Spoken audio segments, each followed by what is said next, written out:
যে শহরের ট্রাফিক তোমার আর আমার মধ্যে দূরত্ব সৃষ্টি করে, সেই শহরকে, সেই শহরের ট্রাফিককে আমি ঘৃণা করি। বাহ, কত সাধারণ এক্সকিউজের কত সুন্দর আর ক্রিয়েটিভ রিপ্রেজেন্টেশন। বাহ, তাই না? এই দাঁড়াও, বসবা না, তোমার বিচার এখনো শেষ হয় না। চিত্রাপা, উদ্রমারও মাফ করেন না, তার আমি হারে চিনি, মিশে কথা বলাই ওস্তাদ। কান ধরো। কান ধরবো? কত মানুষ এখানে। কান ধরবা নাকি আমি যাব? আচ্ছা আচ্ছা, এই যে ধরছি। তুমি আমাকে 37 মিনিট এখানে বসায় রাখছো, এখন তুমি 37 মিনিট কান ধরে এখানে দাঁড়ায় থাকবা। সরি। চা খাবা? হ্যাঁ, সাথে বিস্কিট। চিত্রা করেছে অভিমান, তারপরে মনে রুদ্রটা ধরিয়েছে রুদ্রকে কান, এরপরও করাচ্ছে চা পান। দাঁড়ায় থাকো এখানে। তুই চা খাবো? চুপ। কেমন আছেন? আমার চিনতে পারছেন? আমি মনোয়ার। হ্যাঁ মনোয়ার, চিত্রাকে দেখছো?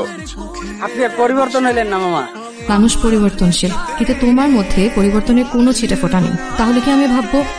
যাই হোক, তুমি আধা ঘন্টা লেট করে ফেলেছো, আমি চলে গেছি। আবার হয়তো কোনো একদিন আমাদের দেখা হবে। হ্যালো, কে বলছেন? রুদ্র, চিত্রা। So sorry, আমি আধা ঘন্টা লেট করে ফেলেছি। So sorry, that was not intentional at all. Please তুমি ও বলো না, প্লিজ তুমি আমাকে আরেকটা চান্স দাও। আমি এবার মিস করবো না, আই প্রমিস, আমি এবার মিস করবো না। এখন মুড নাই, মুড হলে জানতাম। হ্যাঁ, তোমরা আসছো কেন? তোমাকে দেখতে। কাল দেখা করতে পারতাম না? যে নিজেকে কষ্ট দেয় সে ভালো মানুষ না, আর আমি আমার মনের মানুষকে দেখার জন্য এতগুলো প্রহর নিজেকে কষ্ট দিতে পারবো। আসছে অন্য কবি, দেখা শেষ।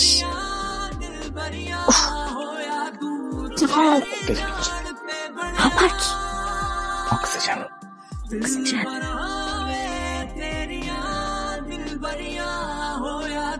বেশি আমার পাবো না। চিত্রা, পুরুষ তার জীবনের সবচেয়ে বেশি কি খুঁজে বেড়ায় জানো? শান্তি। আমি খোদার কাছে সবসময় একটা জিনিসই চেয়েছি, শান্তি, যেটা আমি তোমার মাঝে পাই। তুমি আমাকে কখনো বিতাড়িত করো না প্লিজ। তুমি আমার রক্তে মিশে আছো, যা মৃত্যু আমার সাথে থাকবে। আমি চাইলে তোমাকে ছাড়তে পারবো না, তুমি আমার ভেতরে বহমান। রুদ্র, আমাকে বিয়ে করবা? ডেফিনেটলি। আমার বাসায় গিয়ে আমার আব্বু আমার কাছে আমার হাত চাপা। হ্যাঁ, কেন যাবো না? আমার কথাগুলো একটু সিরিয়াসলি শুনবা প্লিজ। বল। আব্বু আম্মু বলছে আমার পোস্ট গ্রাজুয়েশন করতে অস্ট্রেলিয়া যাওয়ার আগে আমি যেন বিয়ে করে যাই। আব্বু আম্মু আমার জন্য ছেলে খুঁজতেছে, যদি এখন বিয়ে না করি আমাকে পোস্ট গ্রাজুয়েশন করতে দিবে না। আমি তোমার কথা বলছি। আমার কথা বলছো? আব্বু আম্মু রাজি হচ্ছে না, তোমার নাকি ফিউচার ভালো না, তোমার সাথে বিয়ে করলে নাকি আমি বাকিটা জীবন দুঃখে কষ্টে থাকবো। ঠিকই তো বলছি, আমার ক্যারিয়ারে তো শুধু ডাউনফল, তাই আর কই পারলাম বল। আমি আব্বু আম্মুকে বলছি আমি যদি বিয়ে করি তোমাকেই করব। তুমি একটু আমার বাসায় যে আব্বু আম্মুর সাথে কথা বলতে পারবে প্লিজ? যেভাবে হোক একটু আমার বাবাকে কনভিন্স করো না প্লিজ প্লিজ। আমার নিজের লাইফেরই কোনো সিকিউরিটি নাই, আমি তোমার রেসপন্সিবিলিটি কিভাবে নিবো বলো? আমি তোমাকে অনেক ভালোবাসি, আমি চাই না যে আমার সাথে সাথে তুমিও স্ট্রাগল করো।